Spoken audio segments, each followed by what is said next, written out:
You are tuning in to the Pop Culture Retrospective Podcast. This show is dedicated to the memory of my big sister Rebecca, who is a fan of all things pop culture, particularly the people, places, and trends that define the 80s, 90s, and early 2000s. Welcome aboard this pop culture time machine. I'm Amy Lewis. This is episode number 105, a conversation with actors John Lacy and Rachel Bailit about their new movie, Everyone Asked About You. In this podcast, we've explored a variety of movie and television shows, focusing on the young actors and actresses who played key roles in them. This film aligns perfectly with my goal of sharing the backstory behind nostalgia, which is sometimes not always what it seems. In this new indie film, which was written and directed by Lacy, we get to see the real impact that childhood stardom can have on entertainers as they grow older. I am really looking forward to seeing the film, and I know you will enjoy my conversation with Rachel and John. So sit back, relax, and enjoy this episode of the Pop Culture Retrospective Podcast.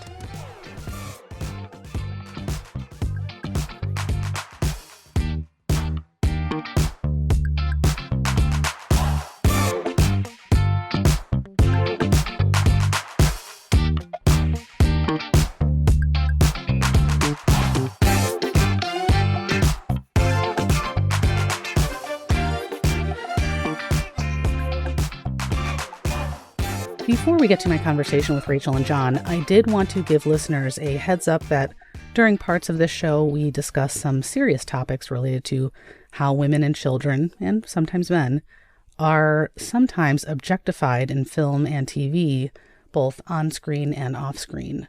We also touch on some of the violence depicted in movies and film and TV, as well as the dark side of being a young actor or actress in the entertainment industry.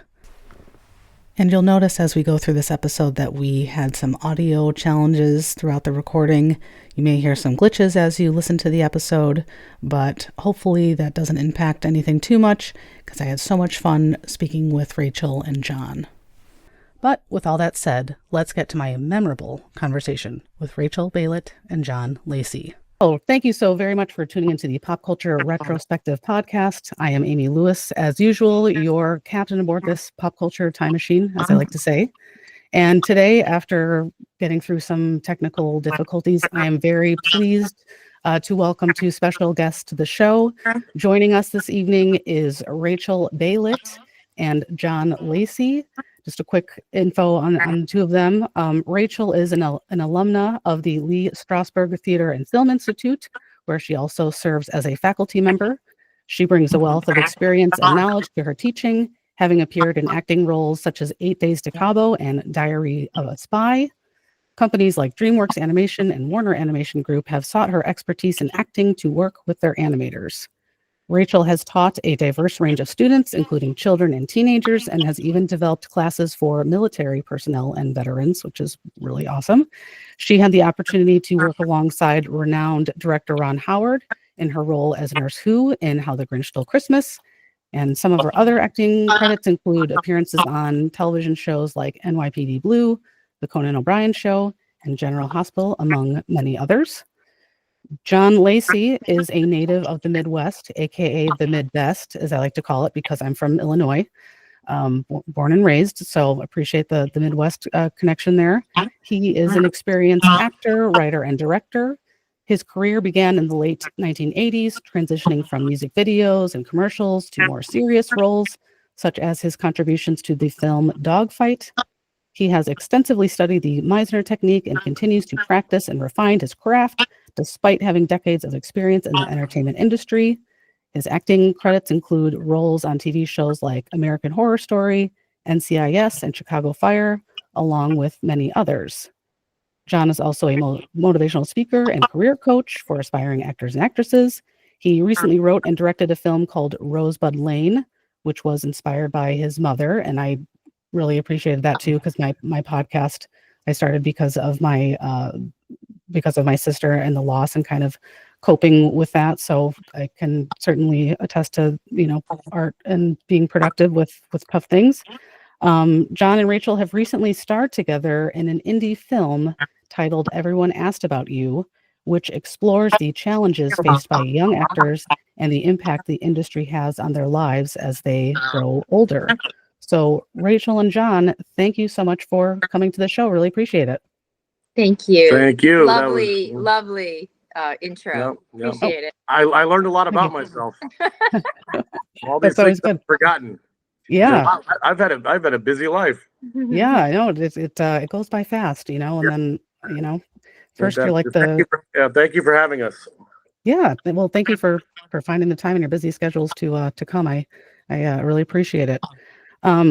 So before we kind of get into some questions about the film, which I'm really excited to talk about because that's kind of an area that I touch on a lot on my podcast, is when did the two of you know that acting and teaching, among a ton of other stuff that you both do, but when did you know that acting and teaching were going to play an important role in your life?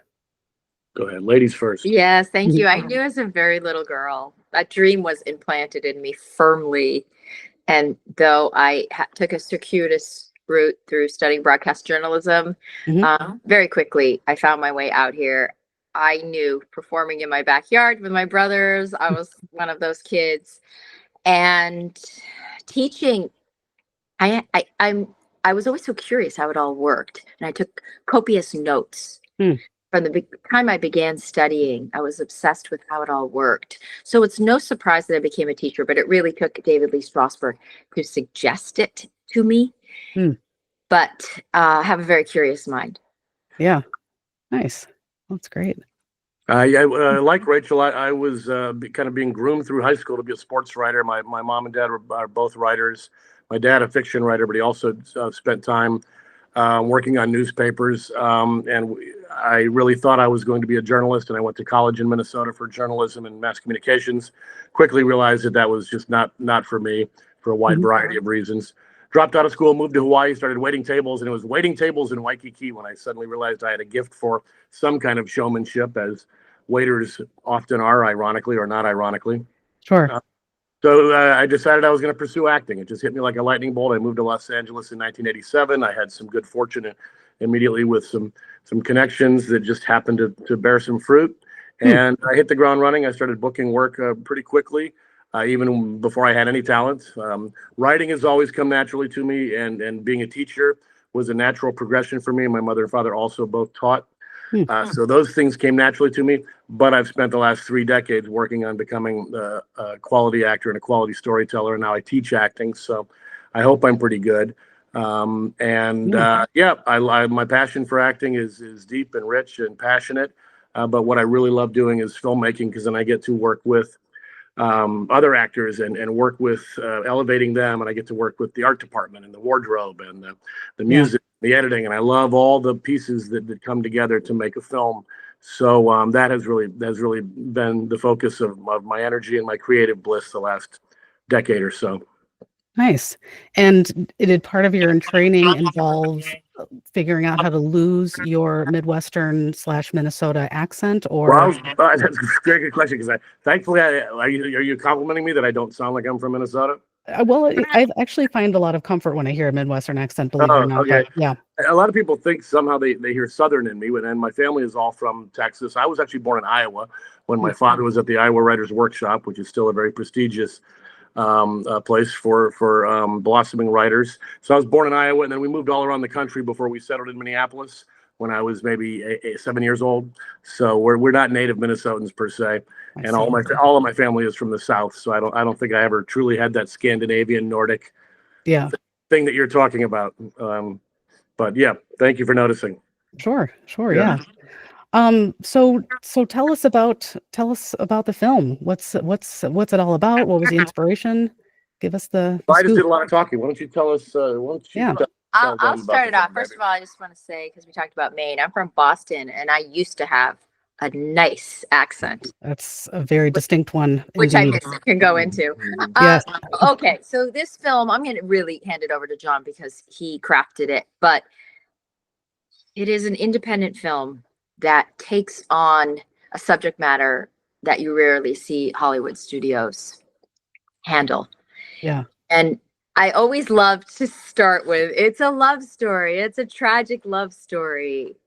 But it also is the background of the landscape, I should say, of the film is Hollywood. Mm-hmm. I play a former child performer and an actress who finds herself in a precarious situation, as many women do when they're midway through their careers. Things begin to change. Sure. So now I'll hand it over to John. Yeah, Rachel and I have been together now for a couple of years as a couple, and really enjoying each other's passion for what we do. And I knew that I wanted to write something for her. When I was done with Rosebud Lane, which I hope you get a chance to see, and maybe some of your audience Amazon. can find their way to Rosebud Lane. I'm very proud of it. Rosebud Lane was my love of Hollywood. It's a father-son story, and what they connect on their love of films. And they speak this common language of film. It's a much more complicated story than that. Sure. It is dedicated to my grandmother and my mother, both single moms, and the backbone really of Rosebud Lane is a single mom raising a boy in a small town in North Carolina who reaches out to his biological father, who he's never met, who he finds out is a filmmaker in Los Angeles. And the little boy loves movie. He doesn't know why he loves films, but he lives on a little road called Rosebud Lane in this farming country in North Carolina. Mm-hmm. And he reaches out to his dad on his 10th birthday to come see him. And his dad is shocked to hear from this boy who he's never met. So he travels across the country, and turns out that this boy who he's never met, through his DNA, loves cinema. Yeah. That's Rosebud Lane, and I'm very proud of it. The point is, when I was done with it, I just worked with two child actors. We had another young girl that plays kind of his little love interest in the picture. Mm-hmm. And after spending time with two child actors, and with all that's been going on in Hollywood, the combination of the Me Too movement, and then all that's been happening with the Nickelodeon documentary, the Showbiz Kids documentary on HBO, Yes, and these things that we've always known, all the way back to the Jackie Coogan legislation that was passed, and Shirley Temple, and all the stories that we've always heard about child actors, and that this industry is really not very healthy for children. Judy Garland. yes. Oh my goodness. The list is long. Yes. I wanted to make a film that's the opposite of Rosebud Lane, which is what embarrasses me and disgusts me about Hollywood, and Yeah, that's the behavior for so long, which is still happening now, of people towards women in this industry and children. And I wanted to write a film about that, and I wanted it to showcase Rachel, who's a fantastic actor, who has suffered a lot of these things. Thankfully, not to the extreme that we display and Everyone Asked About You, but Sure. she's dealt with a lot of the casting couch scenarios and the objectification of everything. Yes. Every role she gets is ultimately going to be about how much clothes she's willing to take off, how much skin is she willing to show. Yeah. I mean, I haven't been in those positions where I've had those huge roles where I'm on Showtime and have to make those decisions. Sure. It's But expected of her. but even in smaller roles, you're still in a situation where, you get to wardrobe and the clothing's like half your size. Yeah. Yeah. It's gross objectification, which is still happening. And I wanted to write a film about that. So Everyone Asked About You is about a young girl named Simone Green, who starts out as a beauty pageant girl, as often they do. Yes. And her mother wants her to be special because her mother's disappointed in her life, and she pushes her daughter Simone Green into the spotlight. Sure. She wins beauty pageants and then goes to Hollywood, changes her name to Simone DeVille, and now she's on a Nickelodeon type television show. Yeah. Whereas as an 11 and a 12-year-old, she gets paired up with a boy who's supposed to be her 16-year-old brother, but the actor is 23 years old. Mm-hmm. And from season one to season typical. two, season two, Simone DeVille's body changes. Mm-hmm. He goes from a good older brother mentor to her to someone who is lusting after her. Yeah. And that's what happens in Hollywood. These children are unsupervised, and they live a lifestyle, and they're exposed to things that are not healthy and not responsible, and the adults should know better. And it shames me that this is what happens in our industry. So fast forward now to Simone in the middle of her career with her producer boyfriend. She's had nothing but kind of a B movie career. Mm-hmm. But she never made it to the A-list. She's always been objectified and expected to be the woman who's being attacked by zombies and killer piranhas in a bikini. And now it's getting harder and harder for Jack and Simone to make movies. So Jack goes a little too far in what he's willing to do and how he's willing to compromise her to make films. And that's what the film is about. It is a love story because there's a lot of love between the two characters, but ultimately it's an examination of the journey that so many actresses go through and children go through. And it's not just the women, of course. There's plenty of stories, unfortunately, about boys as well and young men. So that's what the story is about. We're very proud of it. It's a powerful film. There's no nudity in it at all. We didn't use any child actors in it, and we still tell a very powerful, truthful, honest story without having to sink into feeling like we need to have our cake and eat it too by having nudity and a lot of sex scenes. There's none of that. It's all implied. There's the imagination takes over, and you realize what's happening, and it's just as powerful. Yeah, well, and it was when I was reading information on the website about the movie, that was something that I've really appreciated was incorporated into the movie, because as a TV viewer, my whole life, and movies, the amount of unnecessary scenes that really sometimes don't even have anything to do with the plot is really infuriating, to the point where I have turned things off, because it's just like, this has nothing to do with the plot, or couldn't it have been implied?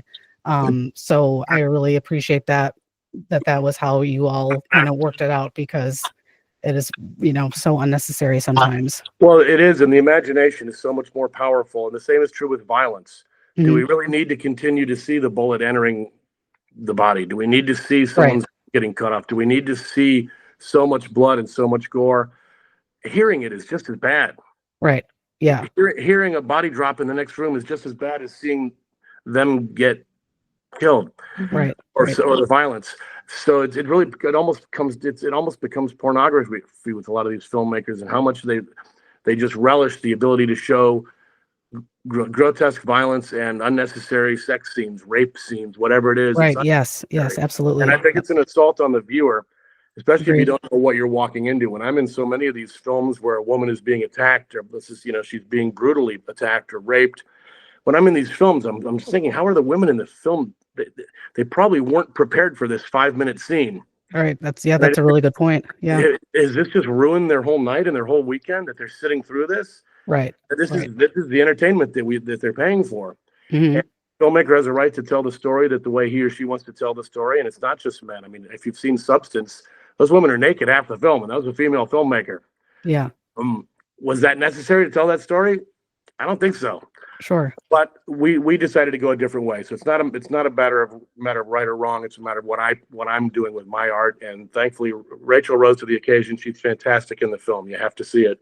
Yeah, I definitely want to see it now. That's something I want to touch on in a little bit here. But Rachel, was there any child actors, actresses that you sort of looked to for inspiration for preparing for the role?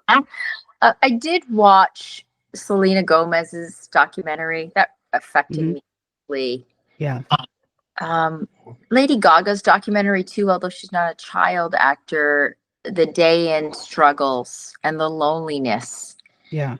Misunderstanding. Taylor Swift as well, what she deals with the public. But I would say Selena Gomez really hit home with me. I did watch the Nickelodeon show. It was quiet on the set. It was unbearable. Yes, I kind of grew up during the golden era of Nickelodeon, and I still cannot. I do really want to see it. However, I think I'd have to watch it at like noon. Yeah, on a sunny day or something, because it'd be hard to watch. The parents were there and like kept at bay, but the parents were like around too, and I don't know. It's just a lot of bullying and a lot of putting kids into situations that they don't understand. Yeah, are being sexualized, and it looks just like hijinks. And now when you see it this many years later, and you realize that these were mostly adult men just putting these kids in these situations to make them look sexualized. Yeah. And the parents, when they spoke up, they basically knew that their kid was going to be written out of the show. So, but these they're executive producers that are above the content creators, right? Mm-hmm. And the fact that they're not monitoring this and making sure that it's a healthy work environment. Yeah. The buck ultimately stops with them, that they let these creative people come in, and just because they have a string of hit shows, whether it's iCarly or Amanda or Right. Life of Zach and Cody. Just because you have a string of hit shows doesn't mean you have carte blanche to treat people however you want to treat them, like the king in a kingdom. And then it's how we treat people. I just, before I got on here, saw Millie Brown on Instagram about people giving her such a hard time the way she's aged. I mean, she's absolutely beautiful. Yes. Can't imagine that they want her to stay the same. I know Brooke Shields has just written a book about that. I certainly witnessed Britney Spears firsthand, how she became like a media fodder on a daily basis for people to Amanda Bynes. Yeah, it is. Amanda's probably the poster how far it can go off the tracks. And you know, let her be her if that's who she wants to be now, you know, and yet we enjoy it and we hold them up to a standard when they're successful. But as soon as things don't go their way, and the industry is very harsh. I mean, yes, it's hard to get into. And then once you're in it, the demands seem to be, and the fear of being fired and the fear of being blacklisted is a real thing, because there's these. It is a small town, like any industry. It just gets really small. Yeah. And it's amazing that this is all coming to light. And so, you know, with you putting together this movie and releasing it, was there any pushback from peers? Well, it's not released. It's not released yet. So our film is complete. We've screened it once. We screened it at the Golden State Film Festival and won Best Movie. We're very proud. That was only 2 weeks ago. Nice. Now Congratulations. Thank you. Now we're going to San Francisco for an opening, and we have been championed by our dear friend Fiona Ma, who is our California State Treasurer and running for Lieutenant Governor, and she so backs the protection of children and women in the industry that she is hosting a premiere for us March 27th, if you're in San Francisco, at the Marina Theater. And it will run at the Presidio for a week. And so that'll be our next stop. And then in April, we'll go to Las Vegas. And so we'll do the gauntlet of film festivals before we ever reach the public. Nice. But that doesn't mean we can't, if you know of a movie theater in your neighborhood and you're interested, or on a college campus, or have some kind of forum, we will come. We want our movie shown. Yeah. But we are really at the first beginning baby steps, and so it's exciting to talk to you at this phase. The answer to the question is that we haven't made we're too small of a pebble in the pond right now to have any ripple where there's anyone that's feeling like maybe we're taking a shot at them. There certainly isn't anything in the film that implicates anybody with any specificity. It's all very archetypes. Sure. But I wanted to answer the question about child stars that we liked when we were younger. I think Rachel and I grew up, the shows we liked when we were kids, it wasn't even the kids' shows. We grew up with stuff like Lucille Ball and Mary Tyler Moore and Carol Burnett and That Girl and young women who were aspirational and funny and had careers. Yeah. And those shows shaped me. They shaped us. Yeah. The type of programming that was on, and mind you, there was a lot of stuff that was happening back then, I'm sure, that was unsavory. Yeah. But the product that was being put to the public, there was a wholesome quality to it. There was an aspirational quality.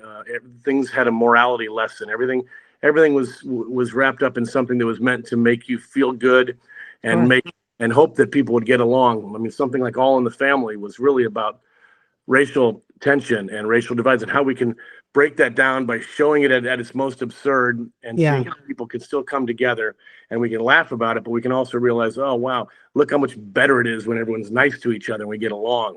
Right. So we just feel very fortunate that we grew up in that age of television. And then the stuff that we watched that was aimed at kids was all Saturday morning cartoons. Yes. We didn't have stuff like Nickelodeon or MTV. Right. I didn't anyway. So I was definitely MTV. Yeah. But MTV, when they actually played music. Yes. Yeah. No, I was actually an MTV kid for sure. And I loved it. But yeah, those music videos were definitely provocative and so that's a whole nother exposure. But thing. Anyhow, we're not going into music videos today. Yeah. So we both have a passion for acting and storytelling and filmmaking, and we're really, really proud of this film, and it's just beginning its journey right now. So we're on this kind of fun ride that's kind of taking off. Yeah, and so you mentioned teaching. Do you think that what was, putting together this movie, is that going to sort of change your approach to, teaching your students and kind of instilling in them? The other way anything around, particular? actually, what I've learned from teaching, I directly bring to the set. I Mhm. have a shorthand with actors. I have the ability to communicate efficiently with actors and give them what I think they need, because every actor is an individual artist. I do Sure. cast a lot of the actors from my acting studio in my films. Mhm. I have a familiarity and a relationship with most of the cast when I'm shooting my own projects. But yeah, that which I learned from teaching, I take to the set. But I bring my anecdotes from my professional acting. I bring that into the studio often and explain to them what they can expect in the work environment. And pretty sure Rachel does the same thing. Yeah, it's one, art is art.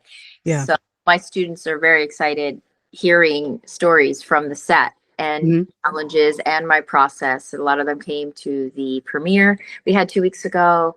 Oh, nice. It's healthy for acting teachers to be working Yeah. and in the industry and to know the demands and how the industry is changing. A lot of Mhm.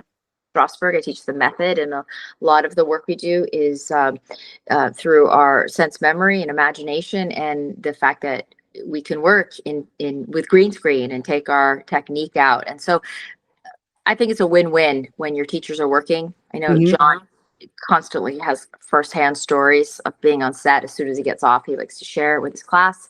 I think teaching is a master's on acting, and it keeps you fresh because you're constantly figuring out creative puzzles with your students. Sure. So, Nice.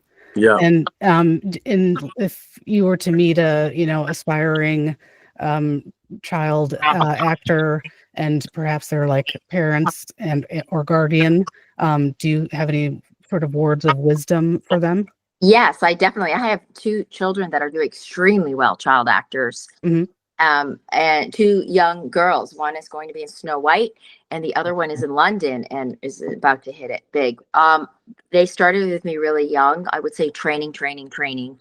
Mhm. Fortunately, the parents are very invested. The parents have to be invested in the training. Yeah. And they usually, the child expresses an interest, and then the parent has to do all the footwork, obviously, to get things going. Sure. And so I would say, you know, I wish I wanted to start as a child and my parents put the brakes on it. I knew. I really, really knew. But they did encourage me and put me in acting classes and music classes and cello lessons and everything else, and took me to opera and exposed me to so much in Boston, everything Yeah. I could see. So that's a good place to start, is to take your child to see art and to let them experience it and see, is this something they need to express? So like I start with children as young as 5. We used to at Strasberg. Wow. And my specialty was always teenagers, because that teen angst, they would come in Yeah. every Saturday, and it sounds like you did some of that, want to express. Yes. I'm very encouraging of anyone who has this dream to follow up, because even though we're concentrating on this one lane right now, it's a beautiful life to create and to believe and to Yeah. express. Oh, well said. Well Yeah. said. I Thanks don't, for I really don't, being I don't teach children. I really have avoided that. The youngest students I've had, I think I am 20 years old, have been the youngest actors in my studio. Sure. I've been around a lot of child actors because I did some casting work years ago. So you in the casting environment, of course, you're seeing all sorts of kids. And Rachel's right. The children that are going to thrive are the ones where it's just obvious they have it. They Yeah. have this desire to be up on stage and to be outgoing with all their expressions, and Yeah. it's very obvious when you meet them. Unfortunately, most of the child actors in this town, they're doing it because their parents heard that their kids should do something, because either they're so cute or there's something about them, and Yeah. the parent is seizing upon something that could possibly become a revenue stream. Yeah. Then they pursue it with the kid, and maybe the child has some success, and then that just kind of feeds it. Sure. But the kid ends up then being a breadwinner. Yeah. And if they're not passionate about it, I think it's really a recipe for disaster. And it's not healthy for kids to go from school to then 4 hours at a casting office. Now, things have changed here because we mostly self-tapes now. But Mhm. when Rachel and I were doing casting work years ago, both separately, auditioning and going in live auditioning is very time consuming. Yeah. And to see these kids sitting around with their homework and their coloring books, if they're that young, sitting around these casting lobbies, knowing that they've just been in school all day. Right. Now they're sitting for 3 and 4 hours, going maybe to multiple auditions in an afternoon. Wow, that sounds exhausting. Yeah. It's exhausting in the child. I've seen it firsthand. It's really exhausting. It's hard to maintain that kind of concentration. Yeah. And eventually some of the kids just want a normal life. Most of them. Yeah. Yeah. But Understandable. if they get the job, their parents say they're going to Hawaii or they're going to Disneyland. So there's carrots, and it's unhealthy for kids to be doing this. But the ones that have to do it, right, you want them to do it, and you want them to shine. And that's where you get a Ryan Gosling or an Ariana Grande or a Timothée Chalamet. These young these actors that we love so much that were child actors, you could see it when they were 7, 8, 9, 10 years old. Yeah. At it. And we could see it. I remember the actors that came into our that I had the opportunity to direct when they were younger. I knew immediately that they had something. Yeah. And it's not just that they're cute. Cute's a dime a dozen out here. Beautiful is a dime a dozen out here. That you have to have this life force. You have to have this passionate look in your eye of someone that just can't wait to communicate their emotions and tell stories. Yeah. And, it's unmistakable when you see it. Yeah. Well, and from what I could see from your film, I think that's quite apparent with the two of you. So we'll be very excited to see that when the opportunity thank you. Yeah, when the opportunity arises. And while we have just a few minutes left here before we have to wrap up, I thought it could be kind of fun to just do some kind of a heavier topic, a heavier movie, to kind of do some light-hearted questions about famous child actors and actresses, and you two can kind of talk amongst yourselves to kind of brainstorm the answer. Some might be like super easy. Is there a dunk tank involved? A virtual dunk tank, perhaps. Okay. Yes. That's $1 million idea. Mm-hmm. All right, so got a couple here. And this is a subject that's kind of near and dear to me as well, because a lot of these people I've researched extensively and talked about on the show. So the first question is multiple choice. Which sport did Dana Plato, who played Kimberly in Different Strokes, excel at prior to her becoming an actress? Was it A, tennis, B, swimming, C, racquetball, or D, ice skating? I feel like she had a racket in the show. I feel like she had a racket in the show. I'm going to say ice skating. You're going to say ice skating? I feel like it's a racket. Okay. We have two guesses. Sure. We have two. I say it's tennis. I say ice skating. Okay, the correct answer is ice skating. Oh, but sorry. It was Tootie. It was the other one. I just have a vision in my mind of seeing her on skates once, or seeing some image of her on skates. Well done. Yeah. Okay. Well, I don't know if we win or lost. We have one. Hey, she's having a tic tac right now, so I think she thinks she won a tic tac. Apparently, hey, that's worth it. This is just for bragging rights later. I'm gonna lose the next round and get myself a tic tac. There you go. Well, it's worth it. Tic tacs are it's good stuff. Mm-hmm. All right, this next one is true or false. When this doll was reissued in the late 1960s, Eve Plum provided the voice for Chatty Cathy, which was made by Mattel. Is that true or false? She from Brady Bunch, Eve Plum. Yeah, Eve Plum. Yep. That seems like true. It is actually false. Maureen McCormick. Who did it? Getting so stressed, you just gotta chew on a bunch of those. Maureen McCormick actually provided the voice. Oh, Marsha. Marsha. Close. I know, she gets everything. Oh my God. All right. The next one is which artist almost got the role of Sandra Huxtable on The Cosby Show? Was it A, Paula Abdul, B, Janet Jackson, who is my favorite of all time, C, Irene Cara, or D, Whitney Houston? Jackson. One of the Jacksons. She was on Good Times. Oh. She was JJ. She was the sister on Good Times. Mm-hmm. You did another thing. So I'm gonna say Whitney Houston, because it seems the most obscure. That is correct. Hmm. It was Whitney Houston. She was. I think they wanted her over the woman who I forgot the name of the woman who ended up getting it, but she was was trying to be a singer or something. I don't know. So Wow. she turned it down. Yep. Yeah, it's funny that she obviously did a couple of films that were I guess Bodyguard is iconic at this point, but she never had a TV series. I don't think she was ever booked on one. No, so that would have been interesting to see how Whitney Houston would have done on a series. Yes. Yeah. Might have revealed her. I don't know if she ever really took acting that seriously. Yeah. I don't know. Hell of a singer. Yeah. Oh, yes. I mean, one in a million. Yep. All right. So we'll do two more here so we can wrap up, and it's late getting on in the hours here. So this is like a short answer. Why was Kim Fields, who played Tootie, who you threw that name out a little bit earlier, why was Kim Fields, aka Tootie, always wearing roller skates during the first season of Facts of Life? I bet she worked at a diner.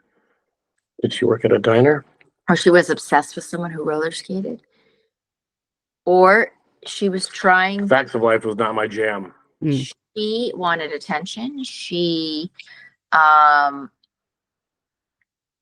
was obsessed with a roller girl. She was in rehab to work some leg muscles. I'd say she worked at one of those diners where you roller skate up with the hamburgers. Yes.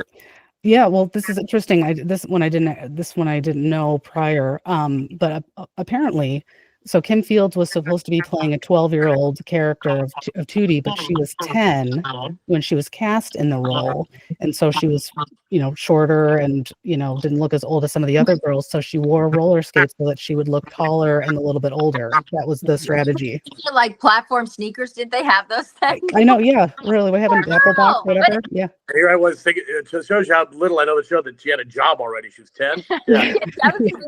She didn't have a job. She was a bartender. Yeah, that's true. Yep, she was bringing out, delivering beers via roller skate. It was that seems unnecessary to make someone have that extra physical exercise when you could platform. And I have to believe that she probably collided with some cameras and probably had quite a few topples. Yes. Probably was not the safest decision that they've ever made. I don't think so. They probably wouldn't do that now. The liability, and that would be caught on video, and now they just make her taller with a filter. Right. Oh, that's true. Yeah, a little AI there.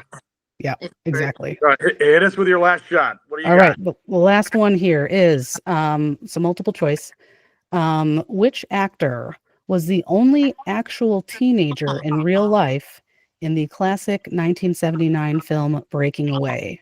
Was it A, Daniel Stern, B, Jackie Earle Haley, C, Dennis Quaid, or D, Dennis Christopher?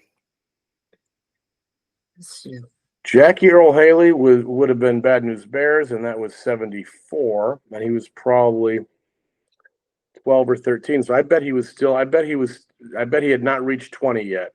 Jackie Earle Haley. That is correct. Well done. Well done. Yeah. Yeah, I think he was like 17, I think, when that film. Yeah. I know he was pretty young when he did Bad News Bears. Yeah. And so then I think that was 74. So anyway, hey, that was fun. Good math. So he was like 17. The other guys were all in their 20s. So yeah, I knew Daniel Stern was older. There you go. Very fun. That's a fun game. Yeah. That was fun to put together. That's a first for us. Nostalgia's underrated. It is a comfort, and it can be very therapeutic. I could talk. Well, I do talk about this stuff all the time, so that's probably why I have the show. So, so to wrap up, where can people learn more about your movie? Where can people find you out on the World Wide Web? All that good stuff. Yeah, our website is going to be relaunched, but for the meantime, we're on Instagram at Everyone Asked About You and Facebook, IMDb, and if you follow us there, we will have constant updates on where the film is moving next. Certainly can provide it to you, and our own Instagrams. I'm at Rachel Actrice, ACTRICE, and John Laceman 34, LACEMAN 34. Okay. where you can keep in touch with us. Thank you. Awesome. And yeah. yeah, we're so excited to hear your podcast. Are we going to hear it and watch it?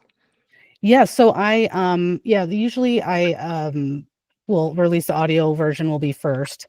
And then I do have a YouTube channel that I try to get the like video uploaded to as well. But it's a one woman show, like the one woman show that you did.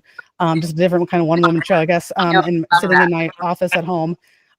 So I do all that, and I'm also a small business owner, got a parent, yada yada yada. So the list goes on. But I hope to get this out, quickly. Yeah, we respect you for what you do. You're one of thank us, you're making it happen. Life happens. I took care of older parents up until last year, and we do the best that we can. Yeah. But we celebrate the times when we can make our art, whether it's a podcast, a play, a rehearsal, or a movie. And, as I say to my students, stay inspired. Yeah. Well said. I've listened to your podcast. You have a good, just, I could see you being a good teacher just in the sense of like your enunciation and like is just very clear and understandable, which is probably not doing a great job of describing it, but I love to speak slowly, which didn't come natural to me coming from Boston. So that helps in being understood. I appreciate that. And I'm going to follow your podcasts, and we'll stay in touch with you. And thank you everyone for listening and looking out for our movie Everyone Asked About You. We really appreciate being here today. Yes. Well, and thank you so much for being on, and hopefully you can maybe get some extra, drinks or something tonight for all the trivia. Thank you. Yes. Trivia questions that you answered correctly. Mojitos and Tic Tac. Oh, nice. That's mojitos. Those are my favorite. We're getting 0 right. Hey, it's all right. But who's counting? Moral support and encouragement. That's worth it too. Yeah. Thank all right. you. All right. Well, thank you so much, guys. I really appreciate it. Have a good evening. Bye-bye.